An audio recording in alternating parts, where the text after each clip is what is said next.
আদালতৰ পৰা জামিনত মুক্তি লাভ কৰাৰ পাছত মঙলবাৰে 30 দহৰ বোমা বিস্ফোৰণৰ গোচৰত আদালতত প্ৰথমবাৰৰ বাবে হাজিৰ হয় NDFBৰ প্ৰতিষ্ঠাপক অধ্যক্ষ ৰঞ্জন দৈমাৰী। কামৰূপ জিলা সত্ৰ ন্যায়াধীশৰ আদালতত 30 দহ ঘটনাৰ সন্দৰ্ভত বিচাৰাধীন 59/201 নং সেশন গোচৰত মঙলবাৰে সাক্ষ্যদানৰ বাবে উপস্থিত হয়হি Ranjan Daimari. There is no new development as far as the peace process is concerned, but I'm hoping very soon. Okay.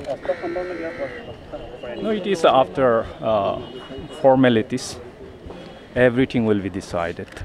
I am just suspected, accused, and CBI has solicited against me, and the trial is going on in the court. So I will respect and honor the verdict of the court. Thank you very much. উল্লেখ্য যে 30 দহ ঘটনাৰ গোচৰত অভিযুক্ত NDFBৰ প্ৰতিষ্ঠাপক অধ্যক্ষজন। গোচৰটোৰ সাক্ষ্যদান কালত ধাৰাবাহিক বোমা বিস্ফোৰণত নিহতসকলৰ মৰণোত্তৰ পৰীক্ষা সন্দৰ্ভত গুৱাহাটী চিকিৎসা মহাবিদ্যালয়ৰ মৰণোত্তৰ বিভাগৰ চিকিৎসকে 13টা মৃতদেহৰ মৰণোত্তৰ পৰীক্ষা সন্দৰ্ভত সাক্ষ্যদান কৰে।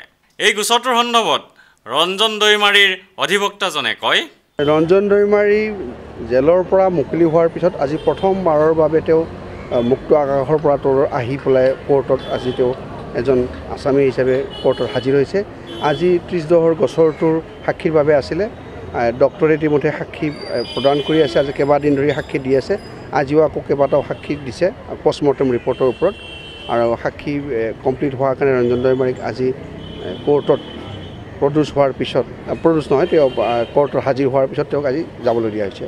আৰু অন্য যি তাদা 4টা গোচৰ আছিল সেইকেইটাৰ আজি সাক্ষীৰ বাবে দিন ধাৰ্য কৰা আছিলে। সাক্ষী অহা নোহোৱাৰ কাৰণে আজি কোৰ্টে অন্য এটা ডেট দি প্ৰথমবাৰৰ বাবে তাদা গোচৰ কেছত জামিনত মুক্ত হোৱাৰ পিছত প্ৰথমবাৰৰ বাবে তেওঁ আজি কোৰ্টত হাজিৰ হৈছে। নেক্সট ডেট হৈছে 10 জুলাই এটা ডেট, সেইটো যিসকল ব্যক্তি এতিয়া আসামী জেলত আছে তেওঁলোকৰ কাৰণে প্ৰডাকশ্যনৰ কাৰণে আকৌ 23 জুলাইত সাক্ষীৰ বাবে ধাৰ্য কৰা হৈছে।